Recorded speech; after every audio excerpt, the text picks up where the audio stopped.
Hello everyone. तो अभी हम ये छोटी सी वीडियो में ये समझेंगे कि हम लिंक लिस्ट को इम्प्लीमेंट कैसे करते हैं। जैसा कि मैंने आप लोगों को पिछली क्लास में बताया था, जिसने भी पिछली क्लास अटेंड ना की हो वो वीडियो देख सकता है। जैसा कि पिछली क्लास में बताया था कि लिंक लिस्ट कैसे रिप्रेजेंट करी जाती है मेमोरी में। जो हमारा एरे होता है, array is you can represent it something like boxes, जिसमें कुछ कुछ कुछ वैल्यू होती है और ये ऐसे मेमोरी में रिप्रेजेंट किया जाता है। इसमें कुछ वैल्यू है, मान लीजिए हमारे पास ये एरे है जिसमें कुछ वैल्यूज़ हैं A B C D E. ये हो गया हमारा एरे का रिप्रेजेंटेशन इन दी मेमोरी। अब मैंने बोला कि अगर इस एरे को मुझे लिंक लिस्ट में रिप्रेजेंट करना है, लिंक लिस्ट के मैंने आपको एडवांटेजेस भी बताए थे कि हम एरे की जगह कहीं कहीं कहीं पर हम लिंक लिस्ट क्यों यूज़ करते हैं और उसको वो बेटर डेटा स्ट्रक्चर क्यों है एरे से। तो लिंक्ड लिस्ट डेटा स्ट्रक्चर में वो मेमोरी में कैसे रिप्रेजेंट किया जाता है कि हमारे पास नोड्स होते हैं लिंक लिस्ट में। नोड्स मतलब कि ये नोड में हमारे पास दो चीज़ें होती हैं। नोड एक स्ट्रक्चर होता है। अब इस नोड स्ट्रक्चर में हमारे पास दो चीज़ें होती हैं। एक हो गया हमारे पास वैल्यू और दूसरा हो गया हमारे पास address to the next node. मान लीजिए ये 100 है, तो 100 एड्रेस पे मेमोरी में जो कुछ भी होगा ये वाला नोड वहां पर पॉइंट कर रहा होगा। मान लो कि 100th नोड पर हमारे पास 100th एड्रेस पर हमारे पास एक और नोड है जिसके पास कुछ वैल्यू है बी, और उसके पास भी एक और एड्रेस होता है जो कि नेक्स्ट नोड को पॉइंट कर रहा होता है मेमोरी में। तो ये होता है मेमोरी में रिप्रेजेंटेशन लिंक लिस्ट का। अब यहाँ मैंने मान लो ले लिया सी, मैं इस एरे को लिंक लिस्ट से रिप्रेजेंट करने की कोशिश कर रही हूँ। अब मेरे पास हो गया सी जिसके पास एक और एड्रेस है दूसरे नोड का। ये हो गया मेरे पास डी जिसके पास एक और एड्रेस है दूसरे नोड का। और अब ये एक और नोड हो गया मेरे पास ई, जो कि लास्ट नोड है। सिंस ये लास्ट नोड है तो इसके पास जो पॉइंटर होगा नेक्स्ट नोड का वो डैंगलिंग पॉइंटर होगा। तो ये किसको पॉइंट कर रहा होगा? नल को पॉइंट कर रहा होगा। This is the null pointer. अब हमारे पास लिंक लिस्ट ऐसे रिप्रेजेंट करी जाती है, तो हमें क्या होता है कि हमें हर एक वैल्यू को स्टोर करने की ज़रूरत नहीं है। लिंक लिस्ट में हमारे पास एक सिर्फ पॉइंटर होता है जिसको हम कहते हैं हेड। इस हेड पॉइंटर में हमारे पास हेड पॉइंटर जो होता है उसमें हमारे पास एड्रेस होता है पहले नोड का। ये चीज़ मैंने पिछली क्लास में बहुत अच्छे से क्लियर कर दी थी। This is known as link list. अब हम लिंक लिस्ट को क्लास से इम्प्लीमेंट करने की कोशिश करते हैं। ठीक है, तो ये मेरे पास टाइम सेव करने के लिए ऑलरेडी एक प्रोग्राम है। जैसे जैसे मैं समझाती जाऊंगी आप अपना ऑनलाइन जीडीबी या जिस भी प्लेटफॉर्म पर आप कोड करते हो आप उसको खोल के तुरंत तुरंत इम्प्लीमेंट कर सकते हो। जैसे हमने स्टार्टिंग में तो लाइब्रेरीज इंक्लूड कर ली सारी, देन उसके बाद ये वाली लाइन, ये लाइन क्या कह रही है? तो ये लाइन ये कहती है कि हमें, मान लो हमें क्या चाहिए, हमें बार बार इंट की ज़रूरत है। ठीक है, हमें अपने पूरे प्रोग्राम में बार बार इंट की ज़रूरत है। तो हम इंट को एक टाइप डिफाइन कर देते हैं टाइप डेफ का यूज़ करके। जैसे हमने क्या यूज़ किया, हमने जैसे यहाँ पे लिखा है typedef int i type. तो जहाँ जहाँ भी अब मुझे इंट लेना होगा ना पूरे प्रोग्राम में, तो मैं वहाँ पे आई टाइप ले लूँगी। ठीक है, मतलब मान लो मुझे बार बार अपने प्रोग्राम में इंट लेना है और मैं बार बार इंट नहीं लिखना चाहती, क्योंकि मेरे को अगर मान लो मेरी लिंक लिस्ट है उसमें इंटीजर वैल्यूज स्टोर हो रही हैं, या मान लो मेरा एरे है जिसमें इंटीजर वैल्यूज स्टोर हो रही हैं। अब उसके बाद मुझे उसकी वैल्यूज को चेंज करना है। मुझे चेंज करना है कि वो कैरेक्टर वैल्यूज स्टोर करे या वो फ्लोट वैल्यूज स्टोर करे। ठीक है, तो उसका टाइप मुझे हर जगह चेंज नहीं करना पड़ेगा। जहां जहां भी मेरे को इंट यूज करना है या कैर यूज करना है वहां पर उसकी जगह पे मैंने एक डिफाइन दे दिया, उसका टाइप डिफाइन कर दिया आई टाइप, या हम कोई भी वेरिएबल ले सकते हैं यहाँ पर। तो ये वेरिएबल मैंने यहाँ पर डिफाइन कर दिया। मान लो मैंने इस वेरिएबल को टाइप ले लिया या I type, this is the variable name. अब इस वेरिएबल नेम के आगे जो भी इसका टाइप होगा वो टाइप डेफ से डिफाइंड है कि ये एक अपने आप में टाइप है जो कि इंटीजर है। अब मान लो मुझे अपने प्रोग्राम में इंटीजर की जगह पे कैरेक्टर लेना है, तो मैं पूरे प्रोग्राम में चेंज नहीं करूंगी कि मैं हर लाइन पर जहां जहां इंट यूज कर रहा है वहां पर मैं कैर लगा दूं। मैं सिर्फ इस ऊपर वाली लाइन में इंटीजर की जगह पे कैर लिख दूंगी। This is known as definition of type. Typedef, ये उसका सिंटेक्स होता है टाइप डेफ। फिर यहाँ पे हम टाइप डिफाइन करते हैं और यहाँ पे वेरिएबल होता है। ऐसे हम टाइप डिफाइन कर सकते हैं। ठीक है, ऐसे ही सेम आता है स्ट्रक्चर के लिए। अब मैंने पिछली क्लास में ये भी बताया था कि स्ट्रक्चर और क्लास में क्या डिफरेंस होता है। तो स्ट्रक्चर और क्लास में सिर्फ एक डिफरेंस होता है, जो कि ये कहता है कि स्ट्रक्चर के access specifiers by default public होते हैं और क्लास के access specifiers by default private होते हैं। ये चीज़ मैंने पिछली क्लास में सबको क्लियर कर दी थी। तो हमारे पास जैसे हमने यहाँ पे स्ट्रक्चर डिफाइन किया, टाइप डेफ स्ट्रक्ट नोड। फिर अगेन हमने टाइप डेफ क्यों लिया है यहाँ पर, कि हम यहाँ पे नोड वेरिएबल का हम टाइप डिफाइन कर रहे हैं। मान लो मेरे को इसको चेंज करना है बाद में जाकर, तो मैं इसको स्ट्रक्ट की जगह पे कुछ और लिख सकती हूँ। मुझे हर जगह चेंज नहीं करना पड़ेगा, मैं सिर्फ नोड वेरिएबल का यूज करूंगी, इसलिए मैंने यहाँ पर आखिरी में नोड लिखा है। इस नोड वेरिएबल का यूज करूंगी मैं पूरे प्रोग्राम में, और अगर मेरे को उसका टाइप चेंज करना है तो फिर मैं इस लाइन में सिर्फ चेंज करूंगी। This is known as typedef. अगर और समझ में नहीं आ रहा हो तो सब लोग एक बार इसके बारे में सर्च करना, यू विल गेट एवरीथिंग। मैंने एक स्ट्रक्चर लेना है। देखो मुझे अब हम लिंक लिस्ट पर वापस आ जाते हैं कि लिंक लिस्ट कैसे रिप्रेजेंट होती है मेमोरी में। कि हमारे पास एक नोड होता है, उसमें एक वैल्यू होती है और उसके बाद एक पॉइंटर होता है जो कि नेक्स्ट नोड को पॉइंट कर रहा होता है। तो मैंने नोड स्ट्रक्चर ले लिया, इसके अंदर मैंने आई टाइप इन्फो इन्फो ले लो या वैल्यू ले लो या डेटा ले लो। लीड कोड पर वैल्यू यूज होता है तो आप वेल ले सकते हो, जैसे इस प्रोग्राम में इन्फो यूज किया हुआ है। तो आई टाइप मतलब अगेन वही कि आई टाइप इंट डिफाइन कर रहे हैं हम पहले से। तो मान लो अगर मेरे को यहाँ पे कैरेक्टर वैल्यू शो करनी है तो मैं इसको कैर कर दूंगी, तो ये ऑटोमेटिकली कैर हो जाएगा। I type info, type of data to be stored, और नोड का टाइप डिफाइन करना है मुझे, नोड के पॉइंटर का टाइप डिफाइन करना है। तो क्या करेंगे, struct node star link. Link की जगह पे आप नेक्स्ट ले सकते हो, नेक्स्ट यूज होता है कई कई जगह पर, तो आप यहाँ पर नेक्स्ट ले सकते हो। तो ऐसे हमने नोड को डिफाइन कर दिया, ठीक है, स्ट्रक्चर का यूज करके। अब नोड को मेमोरी में हमने कैसे डिफाइन कर दिया, एक स्ट्रक्चर का यूज करके जिसके पास एक वैल्यू है, दैट इज इन्फो वेरिएबल में है, और उसके पास नेक्स्ट पॉइंटर है जो कि नोड टाइप का है। मैंने बताया था ना कि पॉइंटर में मैं कुछ एड्रेस स्टोर करूंगी, किसका, नेक्स्ट नोड का, इसलिए यहां पर इसका टाइप स्ट्रक्ट नोड है। स्ट्रक्चर को हम जब भी, जैसे मैंने अगर एक स्ट्रक्ट बना दिया, स्ट्रक्ट जीएफजी, ठीक है, और मैंने उसमें कुछ ले लिया, इंट ए, इंट बी, कैर ए, मैंने कुछ कुछ भी उसमें वेरिएबल्स इसमें डिफाइन कर दिए, ठीक है। अब मेरे को अगर इसको एक्सेस करना है आउट ऑफ द स्ट्रक्चर, मेरे को कहीं पर मेन फंक्शन में इसको एक्सेस करना है, तो मुझे क्या लिखना पड़ेगा, स्ट्रक्ट जीएफजी डॉट ए। ये इसका ऑब्जेक्ट क्रिएट होता है जैसे क्लास में होता है। उसके बाद आप इसके जो भी वेरिएबल्स को एक्सेस करना चाह रहे हो तो डॉट ए से एक्सेस करते हैं, ठीक है। तो यहाँ पर इसीलिए बार बार मुझे स्ट्रक्ट स्ट्रक्ट ना लिखना पड़े, इसलिए मैंने इसको टाइप डिफाइन कर दिया। मैंने स्ट्रक्ट नोड को एक टाइप ले लिया। अब मेरे को स्ट्रक्ट नोड लिखने की जरूरत नहीं है, मैं लिखूंगी सिर्फ नोड। तो यहाँ पे जब मैं टाइप डिफाइन कर रही हूँ स्ट्रक्चर के अंदर, तब मुझे एक बार लिखना पड़ेगा स्ट्रक्ट नोड स्टार लिंक। मतलब जो एड्रेस है वो किस टाइप का एड्रेस है, उस वो पॉइंटर किस टाइप का है मेरा जिसमें एड्रेस स्टोर हो रहा है, पॉइंटर का भी टाइप होता है ना, इंट स्टार एक्स। तो इसमें हम क्या किसका स्टोर करेंगे, इंटीजर वेरिएबल का एड्रेस स्टोर करते हैं हम। एक्स में जो भी एड्रेस होगा वो किसी इंटीजर वेरिएबल का होगा, ये इंट स्टार डिफाइन करता है। Int star is the type of x, x variable का टाइप है इंट स्टार, जिसमें हमारे पास एड्रेस है किसी इंटीजर वेरिएबल का।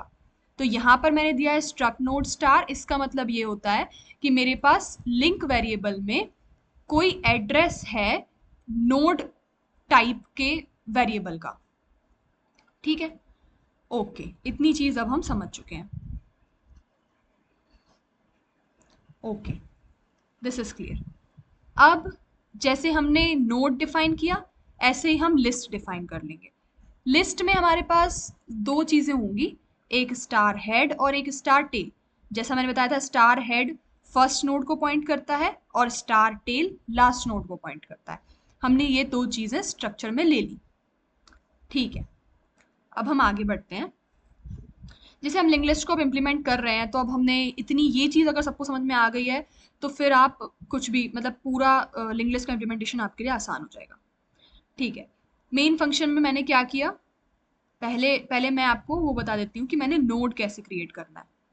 पहले मैंने ये डिफाइन कर दिया नोड का टाइप, उसके बाद लिस्ट का टाइप, और अब मैं क्रिएट नोड फंक्शन पे आ जाती हूँ। ये रहा मेरा क्रिएट नोड फंक्शन। और ये सारे फंक्शंस आपको वहां पर बने बनाए मिलेंगे लीड कोड में, इसलिए आपको यहाँ पर उसका मैकेनिज्म समझना जरूरी है कि ये कैसे काम करते हैं। बस आपको ये समझना है एंड देन इम्प्लीमेंटेशन आपको उसका पूरा लीड कोड पर करना है। ओके, तो हमने क्या करना है, नोड स्टार क्रिएट नोड एक फंक्शन बनाया जो कि हमारा नोड स्टार रिटर्न कर रहा है, यानी कि नोड पॉइंटर रिटर्न कर रहा है। ठीक है, नोड पॉइंटर रिटर्न करेगा, हम उसको हेड में हैंडल कर लेंगे। ठीक है, क्रिएट नोड फंक्शन में हमने x ले लिया, आई टाइप x, मतलब आई टाइप मैंने ऊपर क्या डिफाइन किया था, इंट। इंट x ले लिया, x क्या हो गई हमारी वैल्यू। ठीक है, जो कि मुझे नोड में देनी है। अब मैं यहाँ पर इस फंक्शन में मैं नोड बना रही हूँ जिसकी वैल्यू होगी x। ठीक है, चलिए मैंने एक नोड स्टार p ले लिया, उसके लिए डायनामिक एलोकेशन किया जिसका टाइप नोड स्टार होगा और साइज ऑफ नोड आएगा। अगर ये पॉइंटर नल है, यानी कि मेमोरी एलोकेट नहीं हुई है, तो हम यहाँ से कोड से एग्जिट कर जाएंगे। अब हम क्या करेंगे कि हमारे पास मेमोरी एलोकेट हो गई, मेमोरी हमारे पास ऐसे एलोकेट होगी, एक स्ट्रक्चर के फॉर्मेट में एलोकेट होती है मेमोरी इसमें, जैसे हमने इसको इम्प्लीमेंट किया है। तो स्ट्रक्चर के फॉर्मेट में हमारे पास मेमोरी एलोकेट हुई, जिसके अंदर दो चीजें हैं। एक हो गया हमारा इन्फो पार्ट, इस फंक्शन के हिसाब से इन्फो पार्ट, और एक हो गया हमारा लिंक पार्ट। इन्फो पार्ट में हम क्या दे रहे हैं, अब हम इसको एक्सेस कर रहे हैं। तो ये सारी चीजें आपको पता होंगी कि पॉइंटर से हमको स्ट्रक्चर या क्लास को कैसे एक्सेस करना है। पॉइंटर से अगर हमें स्ट्रक्चर को एक्सेस करना है या क्लास को एक्सेस करना है, तो हम रेफरेंशियल ऑपरेटर का यूज करते हैं, एरो का। तो हमें इसको कैसे टाइप करना है, माइनस साइन एंड ये ग्रेटर देन का साइन, वो आपको जो कीबोर्ड में मिलेगा, minus sign and greater than sign. तो हम क्या करेंगे, p जो कि हमने जिसके लिए हमने डायनामिक एलोकेशन किया, ये है हमारा p के इन्फो पार्ट में हम क्या डाल रहे हैं, जो कि हमने वैल्यू यूजर से ली है as an argument to the function create node. p के इन्फो में हम वो वैल्यू डाल देंगे दैट इज x। ठीक है, तो p के इन्फो पार्ट में क्या चला गया, x। अब हम क्या करेंगे, p के लिंक पार्ट में अभी नल डाल देंगे, क्योंकि हम तो नोड बना रहे हैं, हमें नहीं पता अगला नोड कौन सा है। अभी हमारे पास अगला नोड का एक्सेस नहीं है, तो हम इसको नल दे देंगे। ये हमारा नोड बन गया। अब हम इस नोड को इस फंक्शन से रिटर्न कर देंगे।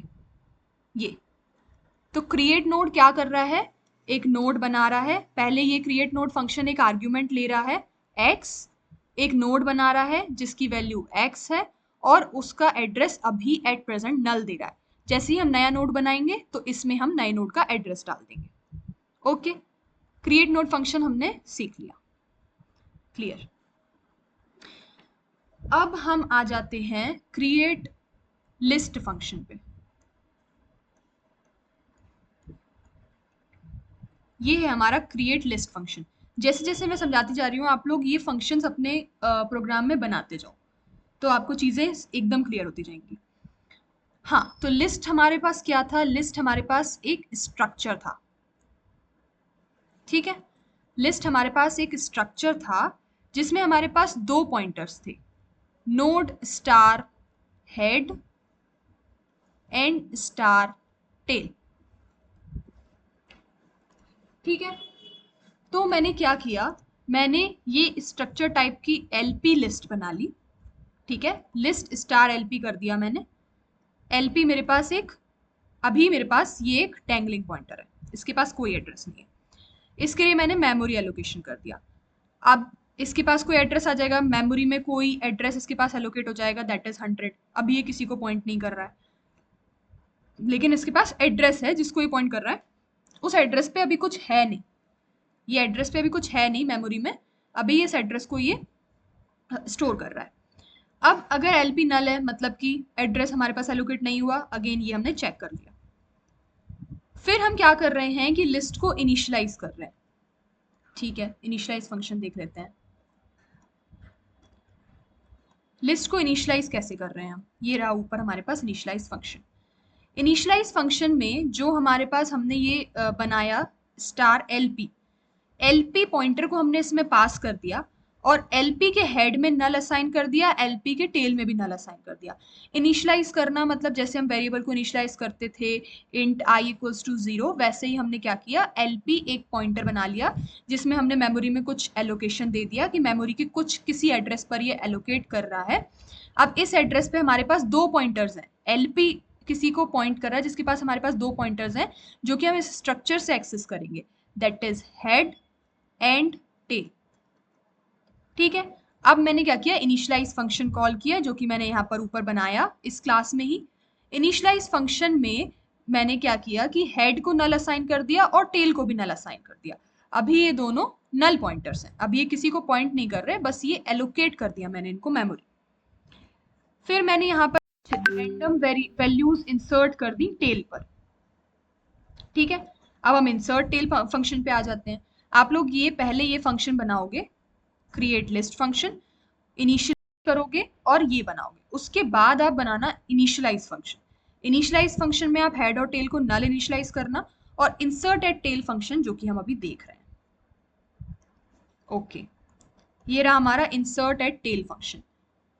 हमने क्या किया अभी तक, हमने एक एलपी वेरिएबल लिया जिसमें कुछ एड्रेस है मेमोरी का, ये एड्रेस पर हमारे पास स्ट्रक्चर है, लिस्ट स्ट्रक्चर, जिसके पास दो पॉइंटर्स हैं, हेड एंड टेल। ठीक है, ये हेड और टेल दोनों अभी नल हैं। ठीक है, अब हम क्या करना है, हमें टेल पर इंसर्ट करना है, तो हमने क्या किया, ये पॉइंटर पास कर दिया। ठीक है, मतलब ये इस एड्रेस पर कर रहा है, अब हमें क्या, इस एड्रेस पर पॉइंट कर रहा है, अब हमें क्या असाइन करना है, एक्स वैल्यू स्टोर करनी है हमें टेल पर, टेल पर हमें वैल्यू इंसर्ट करनी है। ठीक है, जैसे हमारे पास ये एरे होता है, हम क्या करते हैं उस पर, जैसे हमारे पास मान लो दो वैल्यूज हैं इस एरे में, अब मैं क्या, हम क्या करते हैं पीछे से वैल्यू को इंसर्ट करते हैं, हमने सी इंसर्ट कर दिया, डी इंसर्ट कर दिया, ऐसे ही हम इसमें टेल पर इंसर्ट करेंगे। टेल पर इंसर्ट करने के लिए जब हम लिस्ट को क्रिएट करेंगे उस टाइम पर हम टेल पर इंसर्ट करेंगे। टेल पर इंसर्ट करने के लिए अगेन, अब हमें कहीं पर भी लिंक लिस्ट में हमें कहीं पर भी इंसर्ट कर, जैसे हमें एरे में कहीं पर भी इंसर्ट करने के लिए डायरेक्टली हम इंडेक्स एक्सेस करते थे और उस इंडेक्स पर डायरेक्टली इंसर्ट कर देते थे वैल्यू को। लेकिन यहाँ पर हमें क्या करना है कि नोड बनाना है, मतलब अगर हमें टेल पर इंसर्ट करना है तो हम पहले नोड बनाएंगे, ये हमारे पास नोड होगा। नोड में अगेन हम नोड में हमारे पास इस वैल्यू को हम क्रिएट नोड फंक्शन में पास करेंगे, तो नोड में हमारे पास हो जाएगा x और नल एड्रेस। ठीक है, अगर हेड नल है तो हम अब अगर हम टेल पर इंसर्ट कर रहे हैं तो अब हमने मान लो हमारे पास हेड ही नल है, मतलब स्टार्टिंग ही नल है, मतलब हमारे पास लिस्ट खाली है अभी, तो हम क्या करेंगे कि हेड पे ये वाला नोड असाइन कर देंगे, मतलब अब हेड हमारा नल नहीं रहा, अब हमारा हेड इस वाले नोड को पॉइंट कर रहा है। ठीक है, और अदरवाइज हम क्या करेंगे, अदरवाइज हम टेल के नेक्स्ट पर उसको इंसर्ट कर देंगे, क्योंकि टेल हमारे पास ऑलरेडी एक नोड होगा जिसमें कुछ वैल्यू होगी और जिसका पॉइंटर नल होगा, तो हम टेल के नेक्स्ट पॉइंटर पे ही ये वाला एड्रेस स्टोर करेंगे जो कि इसको पॉइंट करेगा, वो बाद की बात है। ठीक है, और अब हमने क्या किया कि स्टार्टिंग में जब हमारी लिंक लिस्ट है उसमें हमारे पास सिर्फ एक ही नोड है, जिसके पास हमारे पास सिर्फ एक ही नोड है, हेड भी उसी को पॉइंट कर रहा है और फिर टेल भी उसी को पॉइंट करेगा, क्योंकि यही फर्स्ट नोड है और यही लास्ट नोड है। इसलिए अभी हमने एक नोड इंसर्ट किया और हेड भी उसी को पॉइंट कर रहा है, टेल भी उसी को पॉइंट कर रहा है, तो ये हो गया हमारा टेल पर इंसर्शन।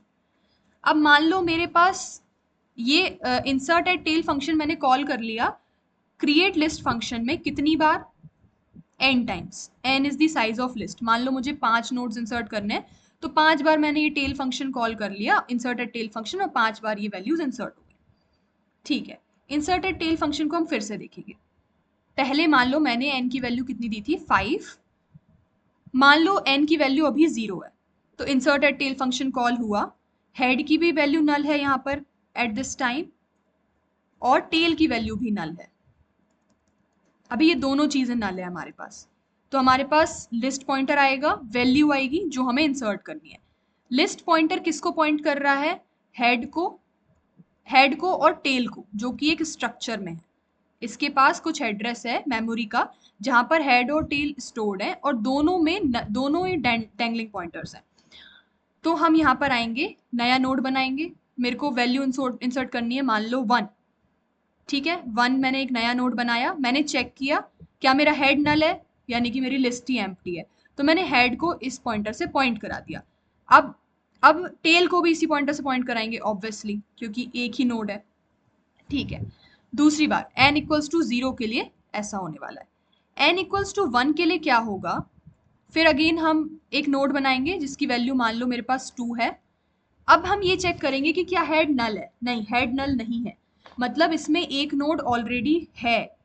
तो हम क्या करेंगे कि एक नोड ऑलरेडी है, इसका मतलब एक नोड है या दो नोड है, मतलब हेड नल नहीं है, यानी कि लिस्ट एग्जिस्ट कर रही है।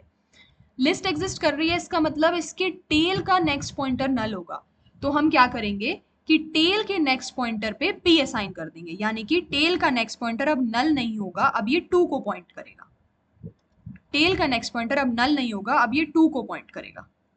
ठीक है, और फिर एट द एंड आके हम टेल को भी इसी से पॉइंट कराएंगे, क्योंकि अब टेल फर्स्ट नोड पे तो पॉइंट नहीं करेगा, tail is the last node of the list. तो अब ये जो टेल है ये अब यहां पॉइंट नहीं करेगा, टेल अब ये नए नोड को पॉइंट करेगा जो कि हमने टेल पर इंसर्ट किया है। ओके, अब हम क्या करेंगे, अगेन हमारे पास नया नोड आया n इक्वल्स टू 2 वैल्यू के लिए।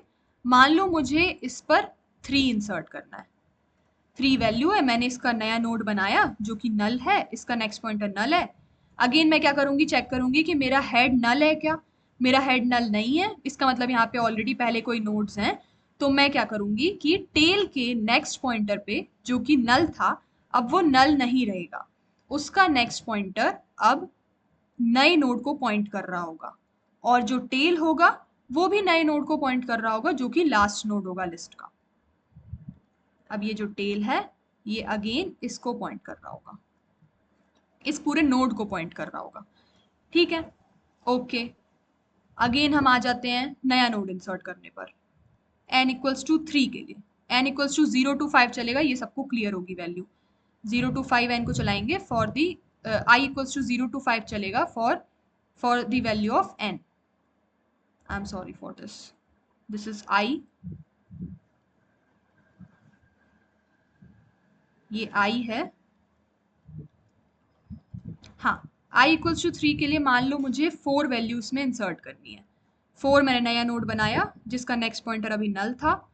अब हम क्या कर रहे हैं कि फिर से चेक कर रहे हैं हेड नल है क्या। नहीं, हमारा हेड अभी नल नहीं है, इसका मतलब इसके पहले कोई नोड्स और होंगे। तो हम क्या करेंगे कि टेल के नेक्स्ट पॉइंटर को नए नोड पर पॉइंट करा देंगे, और फिर क्या करेंगे कि जो ये नल था अब ये नल नहीं रहेगा, अब ये पॉइंट करेगा, और टेल भी अब नए नोड को पॉइंट करेगा जो कि लास्ट नोड है लिस्ट का एट प्रेजेंट। ओके, अब हमें एक और नोड इंसर्ट करना है, तो i इक्वल्स टू 4 ले लिया हमने, और इसमें हमने वैल्यू दे दी 5। ये अगेन एक नल पॉइंटर हो गया, और अब ये जो नल था टेल का नेक्स्ट, अब वो नल नहीं रहेगा, और अब ये वाले का नेक्स्ट पॉइंटर नए नोड को पॉइंट करेगा, और जो टेल था वो भी अब लास्ट पॉइंटर को पॉइंट करेगा।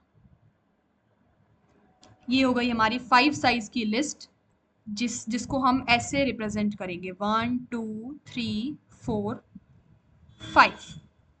ओके, तो ये हो गया हमारा इंसर्ट एट टेल फंक्शन। अभी आपको यही सारे फंक्शंस बनाने हैं, आपको एक क्लास बनानी है, ये आप देख देख कर सकते हो इससे, जैसे जैसे मैं समझाती जा रही हूँ आपको। अभी आपको इतना ही करना है, एक स्ट्रक्चर बनाना है। सबसे पहले स्ट्रक्चर बनाएंगे जिसमें नोड की वैल्यूज होंगी, एक इन्फो पार्ट होगा, एक लिंक पार्ट होगा। लिस्ट स्ट्रक्चर बनाओगे जिसमें हेड होगा, टेल होगा, दोनों पहले नल होंगे। इनिशियलाइज लिस्ट फंक्शन में, क्रिएट नोड फंक्शन में क्या करोगे, वैल्यू पास करोगे x। x पास करने के बाद आप नोड बनाओगे, पहले आप उसके लिए मेमोरी एलोकेशन करोगे। मेमोरी एलोकेशन करने के बाद you will check if the you will check if memory is allocated or not. If memory is already allocated, then you will start your functions. If memory is not allocated, then you will exit the program and you will give the statement that memory is not allocated. Okay, फिर आप create node function में जो उसका pointer होगा, एक node pointer बनाओगे जो कि एक particular address पर point कर रहा होगा, और उस node pointer के info part में आप x दोगे और नोड पॉइंटर के लिंक पार्ट पे आप नल दोगे। ऐसे आप एक नया नोड बनाओगे। देन आप लिस्ट को इनिशियलाइज करोगे। लिस्ट इनिशियलाइज करने के लिए आपको क्या करना है कि लिस्ट का हेड नल करना है और लिस्ट का टेल भी नल करना है। ऐसे आप लिस्ट को इनिशियलाइज करोगे। ये हो गया लिस्ट का इनिशियलाइजेशन। लिस्ट क्रिएट करने के लिए आपको दो फंक्शंस चाहिए होंगे, insert at tail and initialize. सबसे पहले लिस्ट क्रिएट करने के लिए आप साइज ऑफ लिस्ट इनपुट लोगे यूजर से। उसके बाद साइज ऑफ लिस्ट लेने के बाद आपको क्या करना है कि सबसे पहले तो एक एलपी पॉइंटर बनाना है जिसके जो कि एक मेमोरी को एलोकेट करना है, जहाँ पे मेमोरी एलोकेशन करना है उसके लिए। फिर अगेन उसमें चेक करना है कि मेमोरी नल है या नहीं। अगर मेमोरी नल है मतलब मेमोरी नॉट एलोकेटेड, अगर मेमोरी नॉट नल है देन आपको फंक्शनिंग स्टार्ट करनी है। उसमें आपके पास दो पॉइंटर्स होंगे, एक हेड और एक टेल। फिर आप यहाँ पर इनिशियलाइज फंक्शन कॉल करोगे तो वो क्या करेगा, हेड और टेल को नल कर देगा। उसके बाद आप लूप चलाओगे i equals to 0 to n-1। फिर आप insert at tail function call करोगे। इंसर्ट एट टेल फंक्शन में आप क्या करोगे कि एक नोड बनाओगे क्रिएट नोड फंक्शन का यूज करके। नोड बनाओगे, उसमें कुछ वैल्यू पास करोगे, रैंडम वैल्यू पास। आप रेंड फंक्शन, एसरेंड फंक्शन का भी यूज कर सकते हो या फिर आप कुछ भी रैंडम वैल्यूज 1 2 3 4 दे सकते हो। तो आप इसमें वैल्यू पास करोगे, ये एक नोड बनाएगा, उसमें ये एक ऐसा खाली नोड बनाएगा जिसका नेक्स्ट पॉइंटर नल होगा। उसके बाद आपको क्या करना है कि चेक करना है कि अगर हेड नल है तो आपको हेड को नए नोड को पॉइंट कराना है। अगर हेड नल नहीं है तो आपको टेल के नेक्स्ट में, टेल के लिंक में p देना है। और दोनों कंडीशंस में, चाहे आप हेड दे रहे हो चाहे टेल के लिंक में p दे रहे हो, आपको जो नया नोड है उसको टेल को पॉइंट कराना है, क्योंकि नया नोड हमारा आखिरी नोड है क्योंकि हम टेल पर इंसर्ट कर रहे हैं। तो टेल इक्वल्स टू p हो जाएगा। ठीक है, ये हो गया हमारा इंसर्ट एट टेल फंक्शन। अब इंसर्ट करने के बाद अब आपको शो फंक्शन भी बनाना पड़ेगा लिस्ट का। तो ट्रेवर्स कैसे करोगे लिंक लिस्ट में, शो फंक्शन बनाओगे, उसमें लिस्ट पॉइंटर लोगे, लिस्ट स्टार एलपी। ठीक है, तो तुम्हारे पास जो लिस्ट पॉइंटर होगा ना वो हेड को पॉइंट कर रहा होगा। ठीक है, तो क्या करना है कि शो करने के लिए आपको क्या करना है, प्रिंट करना है। कब तक प्रिंट करना है, पहले वाइल लूप लगाओगे एक, while LP is not equals to null, क्योंकि at the end of list हम कब पहुंचते हैं, जब हमारा पॉइंटर नल हो जाता है। तो हम क्या करेंगे, यहाँ पर एलपी को सबसे पहले हम प्रिंट करेंगे। प्रिंट कैसे करेंगे लिस्ट को, print LP of info. Okay, इसको हम पहले प्रिंट करेंगे, फिर प्रिंट करने के बाद हम इसके नेक्स्ट पॉइंटर पे जाएंगे, एलपी इक्वल्स टू एलपी का नेक्स्ट पॉइंटर पे जाएंगे। तो अब जैसे हमारी लिस्ट ये है 1 2 3 4 5, तो 1 एक अपने आप में नोड है। ठीक है, 1 की वैल्यू है तो 1 का इन्फो पार्ट हमने प्रिंट कर दिया। उसके बाद 1 के नेक्स्ट में या 1 के जो लिंक पार्ट है उसमें कुछ एड्रेस है जो कि 2 का एड्रेस है। तो हमें पहले हम यहाँ पे थे, अब हमें 2 पे मूव करना है, तो हम अपना पॉइंटर कहाँ कर देंगे, इस पे कर देंगे। मतलब अब हमारे पास पॉइंटर में वैल्यू क्या आ जाएगी, 2 का एड्रेस आ जाएगा। तो एलपी इक्वल्स टू एलपी का नेक्स्ट कर देंगे। फिर ये लूप कहाँ तक चलेगा, पहले 2 पे आएगा, फिर 2 प्रिंट करेगा, फिर 3 पे आएगा, 3 प्रिंट करेगा, 4 पे आएगा, 4 प्रिंट करेगा, 5 पे आएगा, 5 प्रिंट करेगा, और 5 के नेक्स्ट में नल है तो यहाँ नल पे चला जाएगा, जैसे ये नल पे होगा ये ब्रेक हो जाएगा लूप। तो ये हो गया हमारा शो फंक्शन। ये सबको क्लास बनानी है, पहले से अच्छे से बनानी है, और ये क्लास बनाने के बाद कल हम नेक्स्ट क्लास में लीड कोड सॉल्व करेंगे, इसकी सारी प्रॉब्लम सॉल्व करेंगे। Insert at tail, insert at head, delete node from any position, delete node from head, delete from tail, और मर्ज टू सॉर्टेड लिस्ट। ऐसे सारे क्वेश्चंस हम लीड कोड के सारे वेरिएशंस इस पर सॉल्व करने वाले हैं। इसलिए आप इस पूरी क्लास को अच्छे से इम्प्लीमेंट करिए। टाइम बचाने के लिए मैंने यहाँ पर क्लास नहीं बनाई है। I will send you this program and आप इसको गो थ्रू करके अच्छे से कर लेना, क्योंकि वहां पर आपको सब कुछ बना बनाया मिलेगा। लीड कोड में आपको node function, create node function मिलेगा, जिसमें आप कुछ वैल्यू पास कर दोगे तो आपको डायरेक्टली एक्सेस हो जाएगा उसका। ठीक है, उसके बाद आपको क्रिएट नोड फंक्शन के वेरिएशंस मिलेंगे, कि मान लो आपने कोई वैल्यू पास नहीं की है तो वो बाय डिफॉल्ट 0 असाइन करता है। और क्रिएट नोड का एक और वेरिएशन मिलता है वहां पर, create node function with value x and pointer head, मतलब नोड स्टार हेड। ऐसे वेरिएशंस मिलते हैं वहां पर। और जो जो वहां पर वो एक स्ट्रक्चर बना होगा नोड का, ठीक है, उस स्ट्रक्चर में हमारे पास वेरिएबल्स भी होंगे। एक होगा वैल्यू वेरिएबल, एक होगा नोड स्टार नेक्स्ट पॉइंटर, जो कि नेक्स्ट को पॉइंट करेगा। ये हमारे पास स्ट्रक्चर बना हुआ मिलता है लीड कोड पर।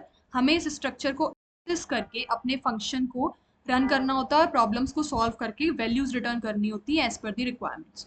तो हम ऐसे क्वेश्चंस को सॉल्व करेंगे which is very much required. तो आप इस बेसिक को एकदम से क्लियर करके आए नेक्स्ट क्लास में। Okay, thank you so much for this class. आप एक बार ये शो फंक्शन भी देख सकते हो उसमें, this is the show function. जैसा कि मैंने बताया कि जो p होगा, एक हमने स्टार p ले लिया, हम डायरेक्टली इसको डायरेक्टली भी एक्सेस कर सकते हैं, बट ठीक है, हमने एक नोड स्टार p ले लिया, p को हेड के पे पॉइंट करा दिया और प्रिंट कर दिया लिस्ट को जब तक p नल नहीं हो जाता। p का इन्फो प्रिंट किया और p इक्वल्स टू p का लिंक कर दिया। और I will send this program to everyone in the group. Then you can access it from there, and you can practice it. Then in next live class, we will be completing lead code problems, various lead code problems on this. Thank you so much.